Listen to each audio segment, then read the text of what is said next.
Hi, we're going to talk about spearmint, or Mentha spicata, which is an herb that is found all throughout the world. It is used cross-culturally in very similar ways, and I think it's a really good learning tool for some of the basic herbal actions which are central to folk medical theory. So this spearmint I harvested from my community garden plot, and this is a plot where I'll confess to you I've not planted anything whatsoever. It is totally overrun by weeds, and one of the weeds is spearmint. Some fool must have planted it maybe like a decade ago, and it's totally taken over the garden. But I'm getting a good harvest of spearmint from it, so that's good. And so spearmint quickly becomes a weed, and you can find it growing in like abandoned gardens where somebody planted it and it's taken over, and like old fields that may have been close to a garden at some point. And it is easy to identify because it smells minty. And it typically has kind of coarser leaves than peppermint and sort of not quite as sharp as a smell. And what makes spearmint operate is the presence of volatile oils, of aromatics. And the aromatics have a bunch of effects in the body which are, as I mentioned before, central to folk medical theory. And the first is that it has this profound action on digestion.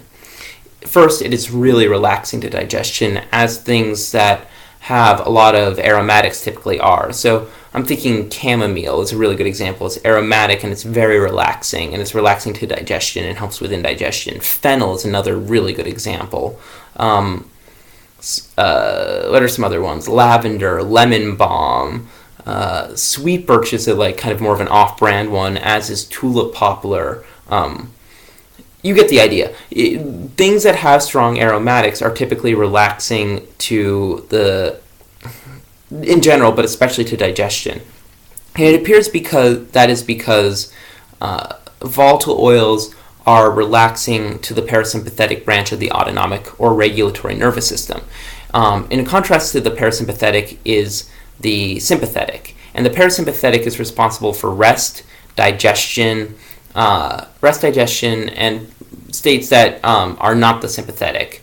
And the sympathetic is responsible for the stress response. Both are really important. I don't want to be like the parasympathetic is superior, but you want to be able to have both. You want to have a stress response, and you want an appropriate stress response, and to be able to get out of the stress response.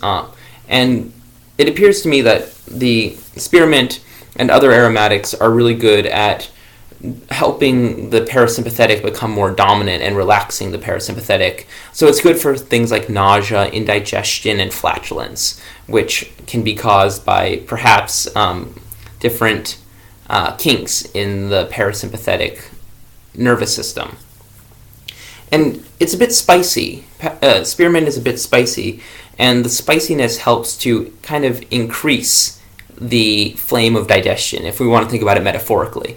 So the flame of digestion burns the food, and it provides energy. And in Ayurveda, Thompsonian medicine, and the curandera traditions of Latin America, we see that the central point of the body is digestion. And the flame of digestion and the maintenance of that flame is where health emanates from.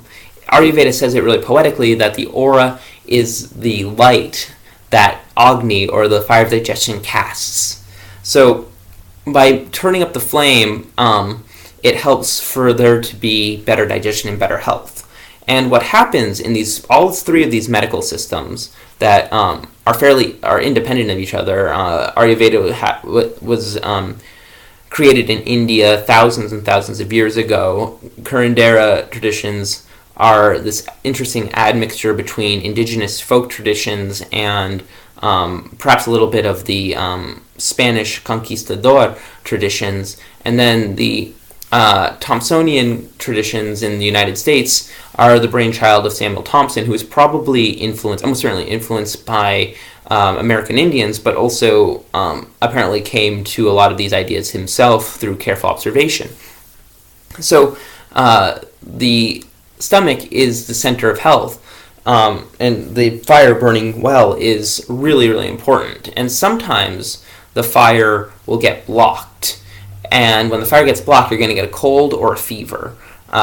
And herbs that are aromatic oftentimes are also what are known as diaphoretics. And diaphoretic herbs create diaphoresis or sweat.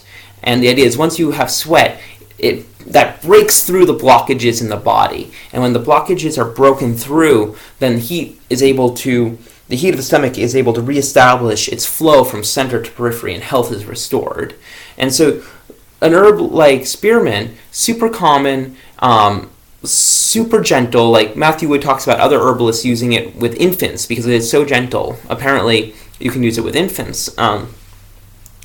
It really can help with the basic maintenance of health by helping to improve digestion, improve the assimilation of food into the body, and to turn up the heat of digestion in a really gentle way. And it also has a certain cooling aspect.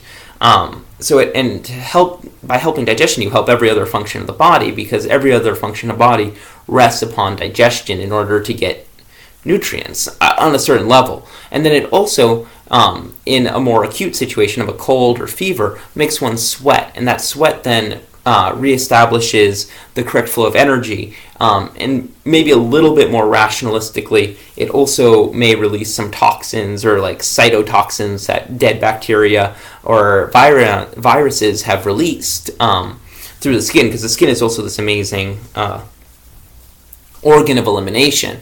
And so those are some of the things that spearmint does. Another interesting thing is that there has been a scientific study, and I'll put a link to it in the description, that demonstrates that spearmint, amongst, I think they looked at sage as well, but it might be rosemary, but spearmint improves cognitive function, especially as it relates to dementia. And you see that with a lot of mints, that sort of uplifting feeling you get after having some like mint tea, or some sage or some rosemary or lemon balm. All of these have different studies which scientific rational studies that indicate that they help cognitive function in a material way. That uplifting feeling is not just a placebo, apparently. It is actually helping the brain to function better. So there's that as well. And I don't know the nutritional read on it, but it has nutrients in it. Like all the water soluble nutrients are going to come out in the tea water, so it's not trivial in terms of the amount of nutrients that's going to give. And so it has all these great things, and then it just smells great. It smells clean, it's refreshing, and it is really easy to grow. Like if you do choose to grow it, I would grow it in a pot so it doesn't take over everything. You can dry it, and it makes a really good sun tea in the summer. This is an interesting thing. I read a long time ago, I believe in Michael Tierra's The Way of the Herbs, that people drink peppermint tea, which is a diaphoretic, which is much more powerful than spearmint, on a hot summer day to dispel summer heat, which is one of the 5 pernicious influences. So again, if there's like excess heat in the body, then opening up the pores allows for that heat to be dissipated. And then there's, it all dovetails into each other in this really interesting way, because the pores are controlled by the autonomic nervous system, and diaphoretics tend to also be nervines, or herbs that have an influence on the nerves. So it's hard to parse out. That's not my job as a wingnut energetic herbalist. My job is simply that I love herbs and feel that they're great for a lot of things, and spearmint, common as it is one of those herbs. So hope that's been informative about spearmint and more broadly energetic herbalism. And if you don't know a little patch of it, I hope you're able to find some and make some delicious tea this summer. And until next time, take care.